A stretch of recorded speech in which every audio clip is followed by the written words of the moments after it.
What's up, guys? Lewin here at GarageBand and Beyond. Welcome back for Season 3, Episode 3 of Guitar Week, sponsored by Recording King, and also my 200th video.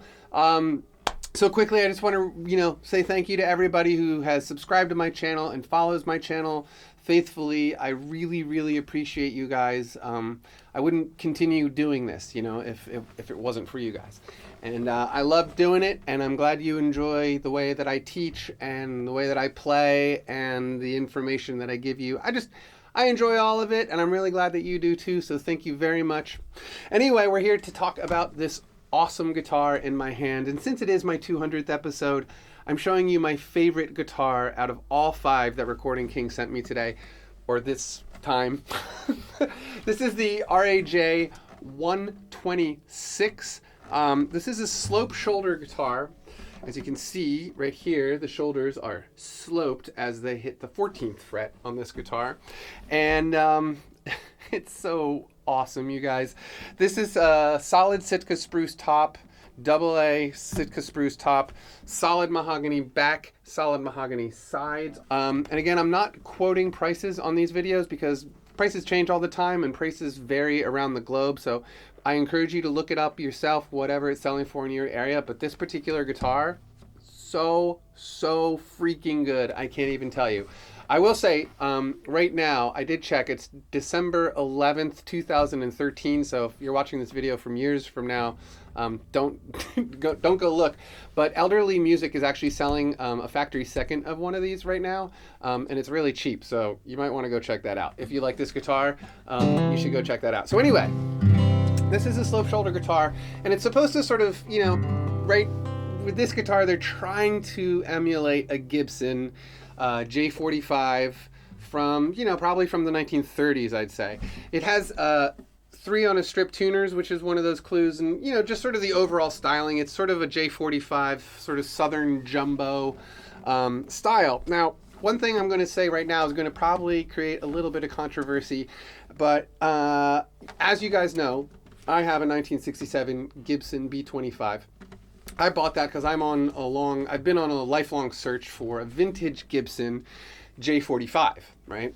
I've gone to the stores, I've gone to multiple stores, I have played multiple J45s that are brand new out of the Gibson factory. I'm not a big fan. If you have one that you like, I'm not saying they're bad guitars by any means. Some guitars are better than others right down the factory line. Not all J45s were created equally, and that's just the reality of it.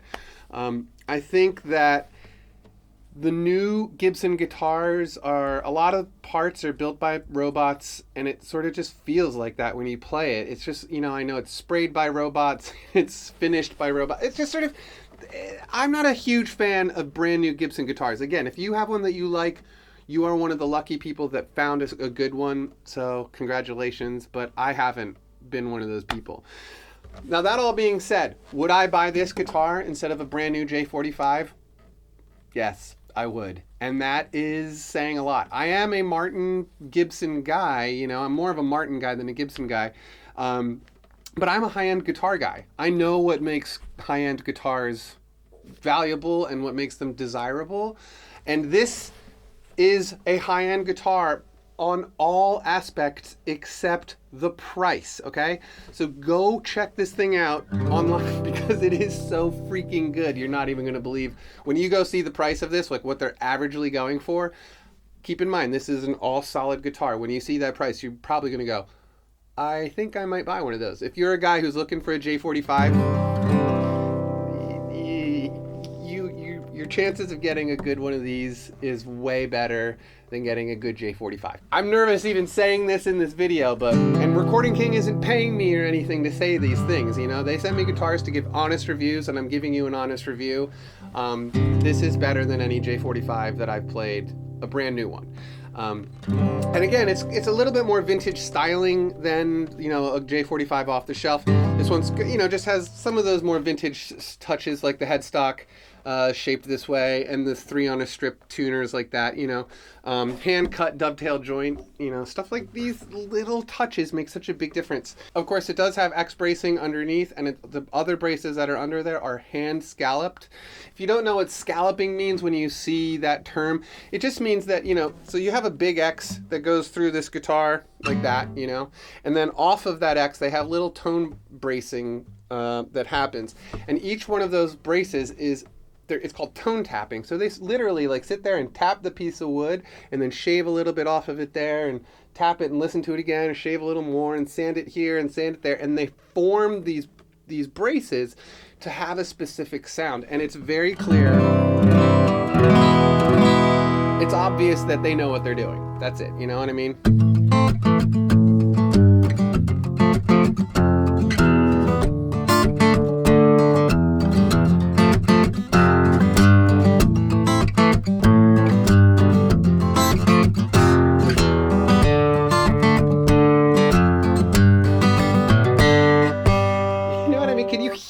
I really hope you can hear that. Again, no EQ, no fancy preamps here. Very simple recording. I'm going into 2 Aventone CK1s into a Focusrite Sapphire Pro 40, and I'm recording on GarageBand. Just the mildest amount of compression on the way in because I'm playing guitar and I'm speaking, and I just sort of need that as for technical reasons. I need that. Anyway, the compression isn't really doing a whole lot as far as tone or anything. This is pretty much exactly what this guitar sounds like. What you're hearing now, this is what this guitar sounds like. So I hope it sounds good. You know, I'm not wearing headphones, so I hope the recording's coming out well. I'll know later. Anyway, you guys. So a couple more things that are interesting. Bone saddle. I'm always a big fan when factories put bone nuts and bone saddles on their guitars. That's just a really nice thing to do. Of course, the finish is gorgeous. I'm a big fan of cherry sunbursts. Although I will say, Recording King guys, if you made this in more of like a tobacco burst, as an option, it would be nice. Something that's a little more brown than red. I like tobacco bursts, and I've always wanted a tobacco burst guitar. If you have the technology, which I'm sure you do, you know, tobacco burst would be nice. Bound fretboard. Ooh, bound body, of course. You know, it's pretty instrument, you know? Nothing to say except it's a beautiful looking and a beautiful sounding guitar. I'll play some more. I'll shut up. Here we go.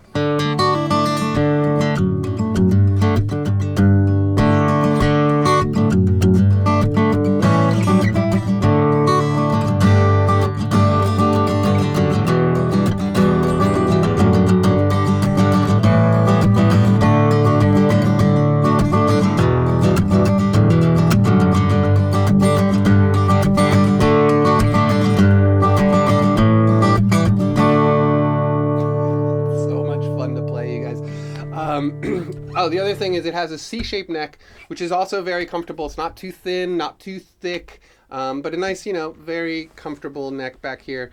Very nice on my hand. It's got a glossy finish on the back, which, you know, always nice. There's not a lot to say besides this is an awesome freaking guitar, okay?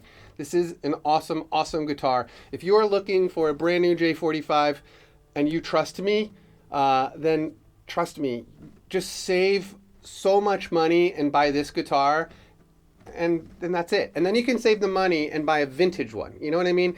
This is, I'm not going to say this is going to be better than like a vintage Gibson from the 40s, 50s, or 60s or anything like that, but I'm definitely saying that this is at very least equal to a brand new J45 off the shelf. But I am kind of saying that it's better than a J45 right off the shelf. This is, you know, my own YouTube channel. I can say and do whatever I want. So leave comments below if you guys want to like start a big debate about this. Let's do it. I'm all for it because I'm a big fan of Recording King guitars, especially the RAJ-126. There's a 127 that has solid rosewood back and sides, which is also, you know, probably equally as nice of a guitar. You know, we talked about mahogany yesterday. This has mahogany back and sides, and I like mahogany. And it's a little bit more accurate to the instrument, the J45. So anyway, you guys, that's it for now. Episode 200. Thank you very much, everybody. Subscribe to my channel and check us out on Facebook and Twitter and all that stuff. And I'll talk to you later. All right, here we go.